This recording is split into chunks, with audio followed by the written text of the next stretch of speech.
Tomorrow on the show. Welcome back, everyone. Let's be honest. How are you doing? Physically, you feeling pretty good?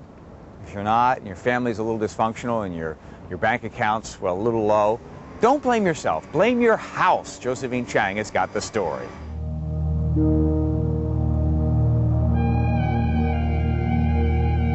When you walk into a space, sometimes you feel very light and happy, sometimes you feel uneasy. Can your house stop you from being rich or healthy or happy? Can it become your worst enemy? Seattle architect Michael Mastro and his wife Robin are sure of it. Fortunes can change. People can run into obstacles in their life. We can look at a floor plan and tell what's going on in a person's life. The first thing we do is we look at the very entrance of a house. The Mastros practice the ancient Indian art of Vastu Shastra, which the Chinese adapted into feng shui. Michael uses Vastu on Bill Stickland's North Seattle home. It's like yoga for the house. What we do is we eliminate stress in a house or an office so people can be more productive and more efficient in their lives and their health. You didn't want me to use the fireplace because it's in the wrong position. Yes. According to Vastu, a north-facing fireplace burns up your finances, so Bill turns his into art.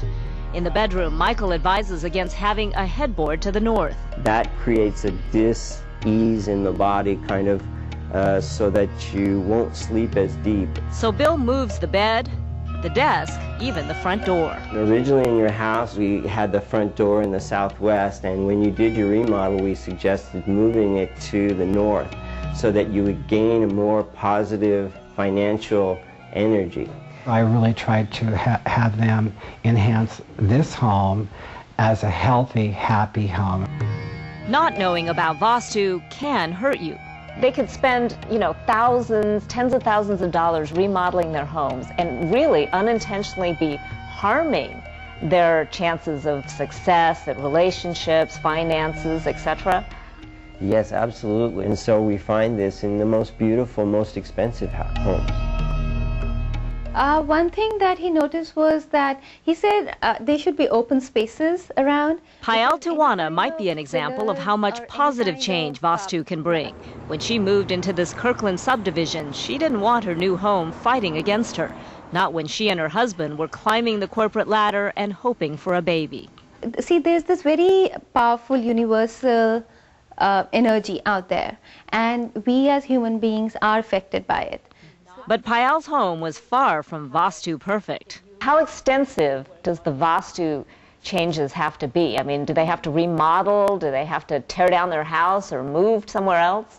No, absolutely not. The plus is that this can be very easily changed energetically without actually remodeling the house or changing everything around. Look closely at the corners of Pyal's walls and doorways. These tiny, barely visible squares called yantras are designed to work their magic. They act as radio receivers to attract the positive influences of nature and to protect us from the negative ones. Move some furniture, install a spirituality altar, wear a healing necklace, invoke the power of the so-called 9-planet harmonizer, and the change was almost instant. Oh baby, oh baby. We decided to have a baby, and that's it, I got pregnant. Very sleepy. About the same time, Pyal got a promotion and a big raise. And you would just think, why are all these good things happening to me?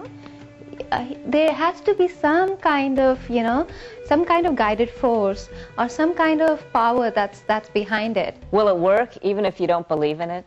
Absolutely. It has nothing to do with whether you believe it or not. In fact, we encourage people to be skeptical. These days, Pyal prays at her spirituality altar, but not for anything additional. I just express my gratitude. People want to go home and feel that they're in a protected, harmonious environment, peaceful environment, and that's what our aim is. Whatever your belief, Vastu Shastra is an ancient practice that's capturing the modern imagination. You're thinking, I don't know, I'm not sure, I don't know about that. Well, how about this? Michael was the architect on the very first Microsoft building, and they seem to be doing okay. That company, Microsoft, I don't know if you heard of them or not. $500 for the consultation. For more information, go to king5.com. Please don't go away. We missed our opportunity.